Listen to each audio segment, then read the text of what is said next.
from Eric OB12, something like that. Why would some of the big three still aggravate your lower back, sometimes with perfect form?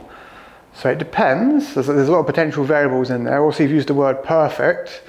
I've yet to see someone walk into even if they've done, Stu's back mechanic and watched some videos online and stuff, of someone who gets the big three 100% right when they walk in the door, if they've done them before.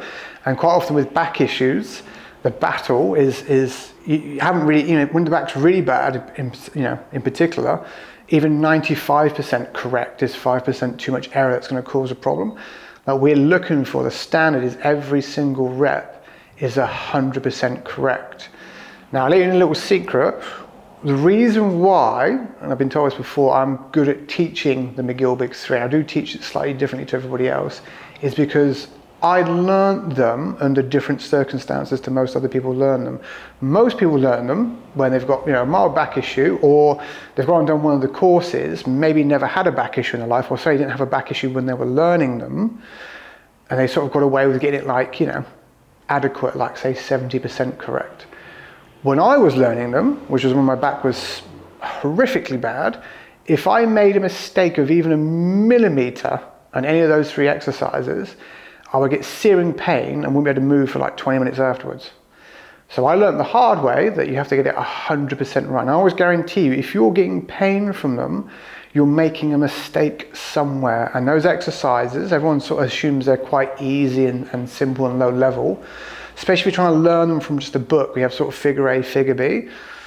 There's so many little technical details that go in, so many little technical things that you can get wrong, including, which is something else that catches people out, doing too much of them too soon. So again, you've got to think of the idea of the bank account.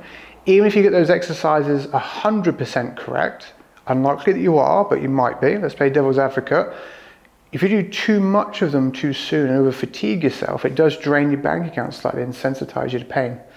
So what you have to do is work within the realms of what that bank account is for the day. So instead of just going, I can definitely do 7 or 8 perfect 8 reps from McGill curl, you might cut down to say sets of 4 or 5, but you haven't burnt through your bank account for the rest of the day and you haven't got sensitivity from it.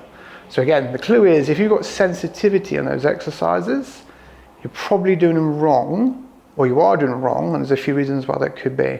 So you could be doing them, the technique could be just 5% wrong. I've seen that cause pain in people.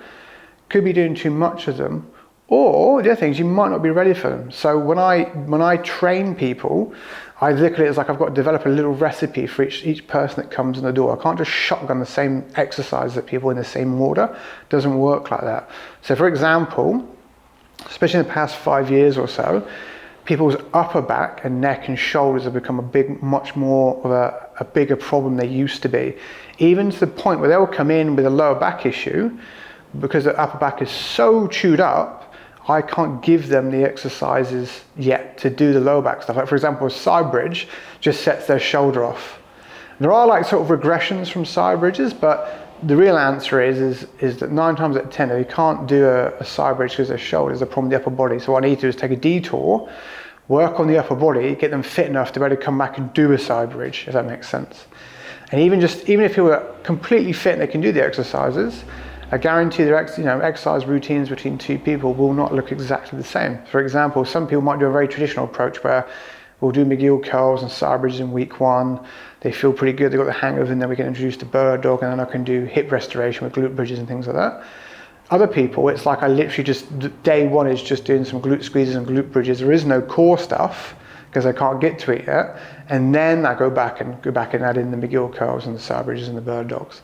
So again, everyone's a little bit different. Everyone's body will have adapted a little bit differently into those circumstances of pain and dysfunction. But again, there's lots of reasons why that might be causing you pain. It's hard to know, again, without assessing you. But general rule is, if you're getting pain, you're doing something wrong. So look at, is the technique definitely 100% right every single rep? Am I actually ready to do those exercises? Are there things going on I need to address first? Or am I just doing too much too soon? It's usually one of those things you need to answer. But again, it seems like a simple question to ask. There's so many variables that can go in and tell us why that isn't working for you. It's hard to know without looking at those variables first.